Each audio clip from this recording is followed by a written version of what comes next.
Warning: the following video contains explicit language which may be offensive to some viewers or inappropriate for children. The content within this video is intended for mature audiences only.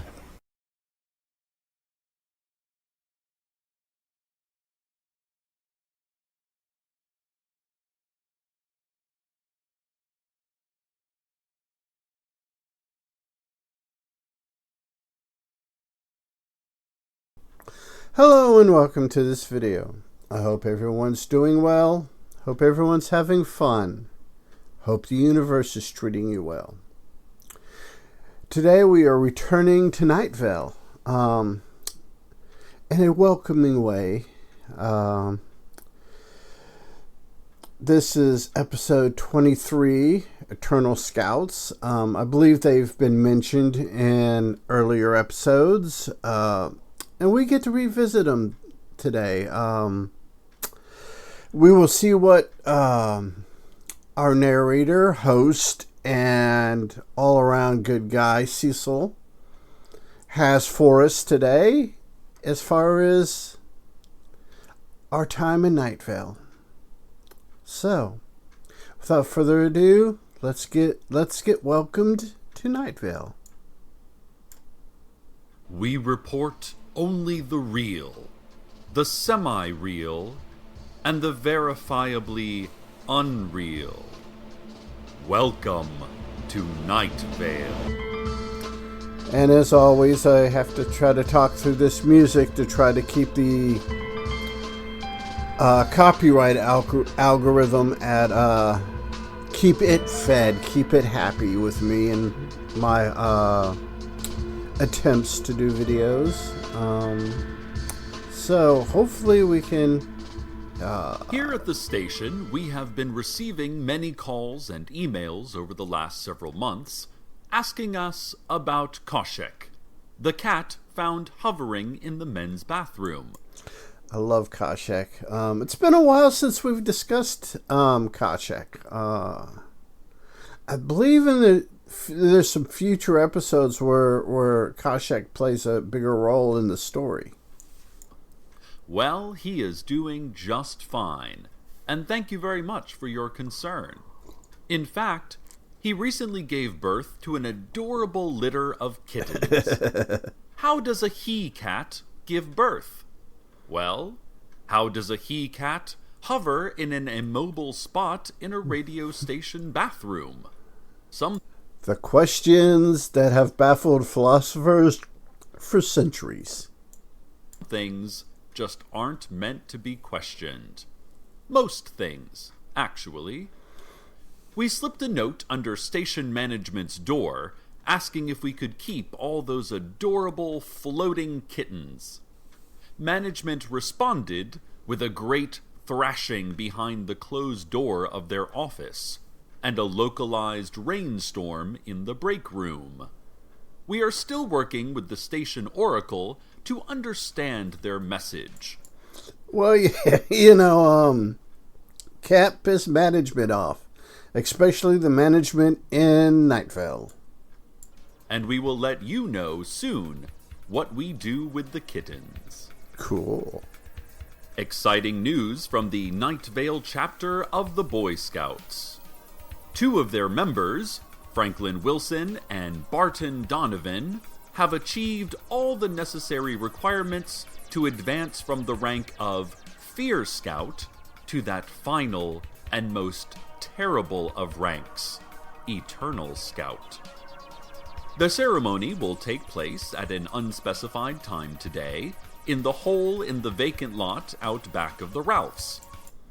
Yeah, that's a good place to have a ceremony. And anyone is invited to attend. Those who wish to view the ceremony should wear loose-fitting clothing and tell everyone they know that they will be going on a long trip. Oh, just somewhere to clear their heads, And that they don't know when they'll be back, but it won't be for a long time. Because that's not suspicious at all. Probably. I just really have to find myself, and I think the open road is the place to do it, you should say. Jack Kerouac style. Don't look for me, you should continue, taking hold of your loved one's shoulder and maintaining an intense eye contact. Don't look for me. Now, those are some rather specific instructions, to be honest with you. The City Council voted this week to make death a meritocracy. For all of human existence, death has been a communistic sort of event, the council said in a prepared statement, and that we live in America. Uh-oh, this should be interesting. Where it is not the government's job to give death to every single citizen. The council noted that from now on, death would be earned through hard work and productivity, not just as a handout for every resource-sucking freeloader on the street. If you want to die, the council said, you will have to achieve death yourself. And yeah, let's see where this goes. Not everyone gets to die, and that's just how it will be.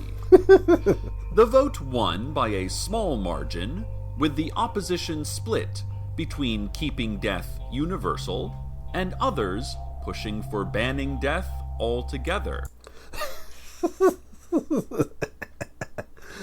Just gotta take a laugh break every now and then during this particular show. Listen, Night Vale, I don't know about you, but I am for this new merit-based system of death. If everyone gets to die, then no one will really value death. I used to be young and idealistic and think that death was a human right, that everyone deserved to die. But now I realize... You know, if depending on the context in which you say everyone deserves to die, I mean, you take that statement by our boy Cecil out of context and it gets really creepy really fast. That dying is very hard work. I'm working hard every day trying to die. But you don't hear me complaining, oh, government, where's my free death? No. When I die, I want to have earned it. I don't mean to sound insensitive to those less fortunate who don't have the means to die without government help, which is why I support our local non-profit shelters that will help ease our more down-on-their-luck brothers and sisters toward the death they truly want but just can't afford. Yeah, you take this whole thing on death and you take it out of, well, Night Vale and put it anywhere else in the country, and you know it gets creepy fast. Could you imagine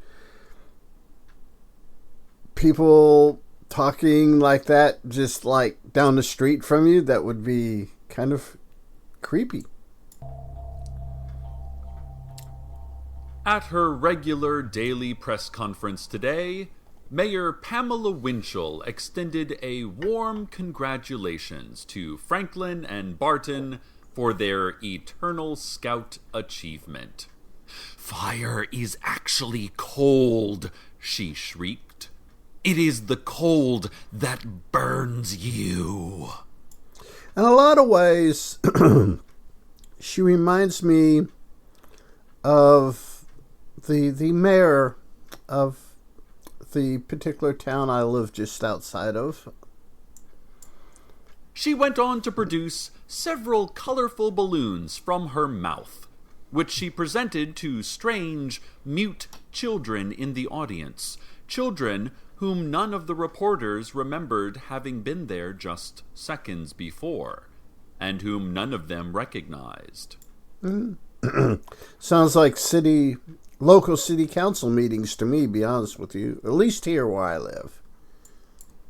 The children thanked the mayor by vibrating and dissolving. The Scouts, meanwhile, have continued preparations for their ceremony. The vacant lot out back of the Ralphs is now covered by a thick burlap tent, and the Scout leaders were seen rolling several oil drums into the tent, drums that rattled as they moved. They also have put up streamers and a hand-painted banner over the tent entrance that reads, "Great job, Frankie and Barty." Yeah, we'll continue to see where this goes. Yeah. Great job indeed. Oh, this is so exciting. What a wonderful little town we have. After a long battle with parents over the controversial soda machines in the recently reopened Night Vale High School. All right. The fact that there are school districts in Texas that have vending machines in the schools. Wherever you're at in the world, especially if you're in America, in your school district, or you know of a school district that has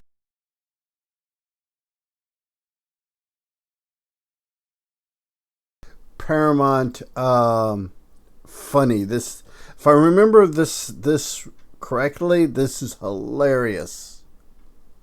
The school board has finally capitulated to pressure from the PTA. While the school board, led by the ethereal and menacing Glow Cloud, refused to remove the machines because of the much-needed extra revenue, they concurred that so much corn syrup was simply not good for students' health. As a compromise, the school board agreed to booby-trap the machines with swinging blades and an electrical maze to promote healthier drink choices and physical activity, which can help burn off all that sugar. To make up for the potentially lowered income from fewer purchases, the school board said they would raise soda prices, remove all water fountains and sinks in the building, and double up the salt in all cafeteria dishes. Like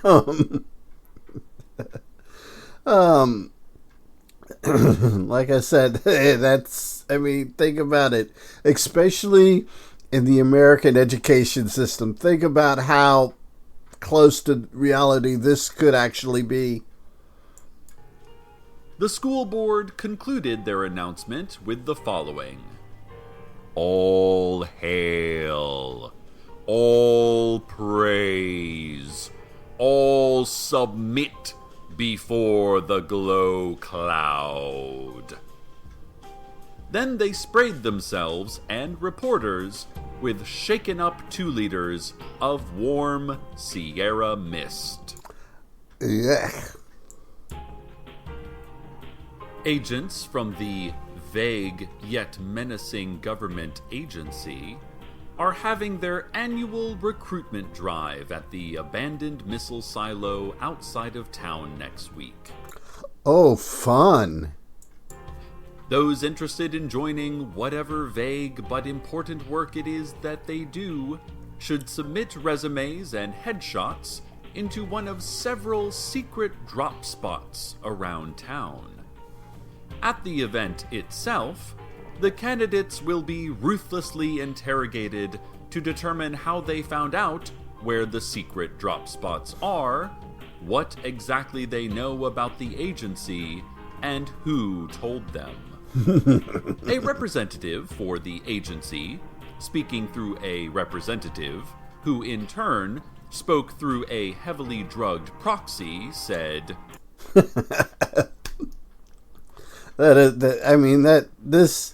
The one thing about the humor in this show, it is very, very Americana, very American. People outside of America, you have every right to listen to this and laugh your ass off because it is so close to reality. It's not funny, but it is. Oh, it'll be a lot of the standard job interview stuff. Asking you to name your greatest weakness so that we can use it to turn the screws on you even tighter, breaking you slowly through a series of hypnotic light pulses and disruptive sound patterns, stuff like that. Those who make it through this rigorous process will vanish forever from our lives, presumably to join the vague yet menacing agency in some capacity. Those who fail the process will also vanish. Eventually, given enough time, we all will vanish. Yeah, kind of true there. Even the memories of us corroding and fading. The recruitment drive includes a potluck lunch, and the agency mentioned that they usually are overstocked on desserts and do not have enough main courses, so keep that in mind. If you want to witness the Eternal Scout ceremony, now is the time to run to the burlap tent over the vacant lot out back of the Ralphs. I wonder how well burlap would actually make for a good tent. I know it's fairly thick. I know there's some Depression era clothing patterns using burlap, converting burlap sacks into clothing. Shirts, dresses, what have you. I just wonder how well it would actually work for a tent. Scout leaders indicate that the ceremony will be starting any second now, although much of the ceremony is out of mere human control, and so they could not give a specific time. Scoutmaster Earl Harlan said, "I'm proud to be the first scout troop to achieve this rank. I'm also terrified to be the first scout troop to achieve this rank. The two emotions are mixing inside my body, and it's confusing. It's confusing." He shivered. "We could have had something, Cecil." Uh-oh. Sounds like somebody got them a little crush on some Cecil. "Always remember that," he concluded, clutching my arm before walking, head bowed, out of the studio. Well, I think we're all both proud and terrified most of the time. And that's because we live in the best town in this county, in this state, and in this nation. That's where the pride comes from. The terrified part is because life is terrifying. Yeah. And it's good to have places like Night Vale to listen and unwind and escape our terror by facing our terror. It just is. And now a word from our sponsors. I always have to pause here because I have to get ready for the insanity of the in-universe ads. They're just great. Losing hope, hard to see a way out. Hope, losing it, lost? Lost in a cave? Lost in a cave that spirals around a single obsidian column, lit dimly by a source that does not seem to be either above or below. Hard to see. Scrabbling amongst the rocks for any landmark that might tell you from whence you came to where you should go. Depressed? Suffering from depression? Suffering? Tripped on a rock and tumbling for a painful eternity down the... This is going crazy, like they all do. Evenly lit, featureless spiral? Losing hope? Six Flags Desert Springs, just off exit 64 in Night Vale. You gotta love it. It's a commercial for Six Flags, but it's crazy. The Night Vale Medical Board announced today that they can't help you. Not if you're going to keep screaming like that. They also asked that you clean up a bit before you come in. They don't want to get sick. One of the major problems we face as doctors is the sheer amount of blood, said Suzanne Thurgood, publicity director for the medical board. We get so much blood all over our floors and jeans and copper magnet bracelets, it becomes nearly untenable. Thurgood added that the best thing to do if you are unable to stop bleeding is to first take a few breaths. Calm yourself. This should help you concentrate on not bleeding. Then, once you have finished bleeding, come to a doctor's office. This is a direct for those people that fortunately live in countries where they got competent medical care. This, even though this is an exaggeration, it's not of basically the American healthcare system. It's not a matter of medical training, Thurgood said. It's simply a matter of respecting other people.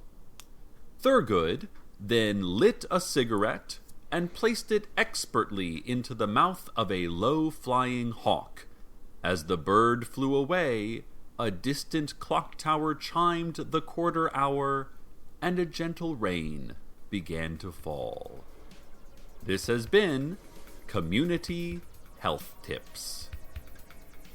Reports are coming in that the Eternal Scout ceremony has started. Uh-oh, this is going to be fun. And that herds of strange, mute children are streaming out of the burlap tent, filling all public and private spaces and standing silently, as though awaiting an order from some unknown higher source. The sheriff's secret police advise that the children are creepy, and that they are creeped out by them. Yeah, I would imagine. I myself count 5 in this recording booth with me. Exactly half of them boys, and half of them girls. Now, you do the math on that. Who knows for what purpose these children have come to us, and to what end their actions will take us? Who knows anything, actually, for sure? Let's go, surrounded and confused, vulnerable and trembling, to the weather.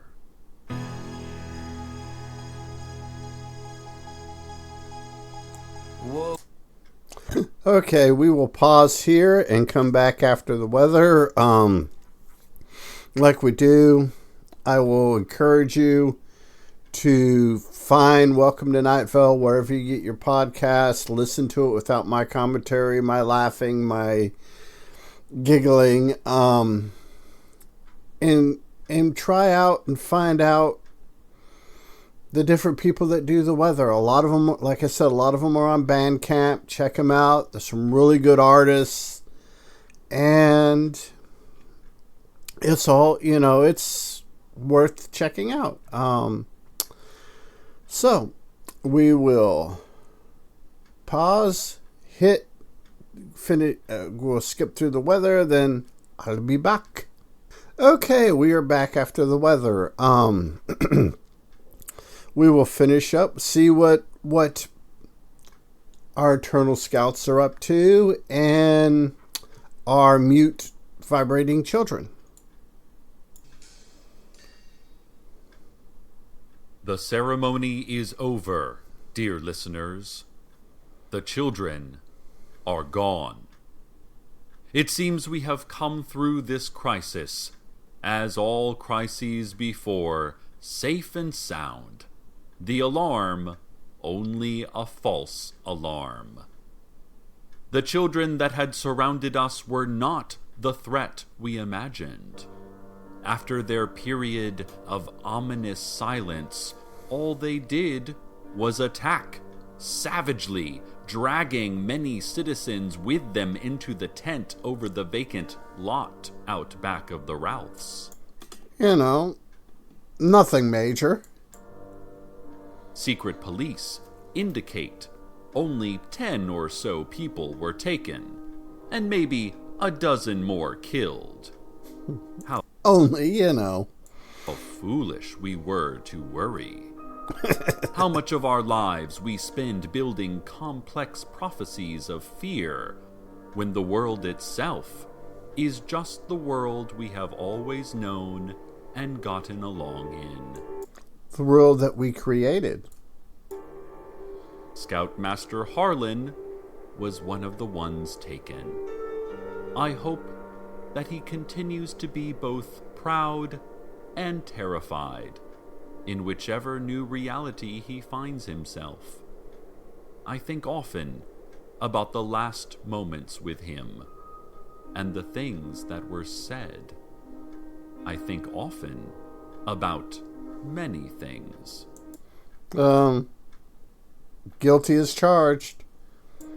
Other things I think less about. Also guilty of. Franklin and Barton, now and forever holding the rank of the Eternal Scout, have been preserved and placed in glass cases out front of the City Hall, a reminder to all who pass of the risks and rewards of bravery, of loyalty, of being a scout. Yes, yes, yes. May all children who see them feel a swelling of pride, except that horde of mute children from some other world. Yeah, those are kind of creepy. Those children, hopefully, we will never see again. Listeners out there, listeners out in the vacant night, clinging to my voice as a simulacrum of companionship. Philip K. Dick word there. Simulacrum. Actually,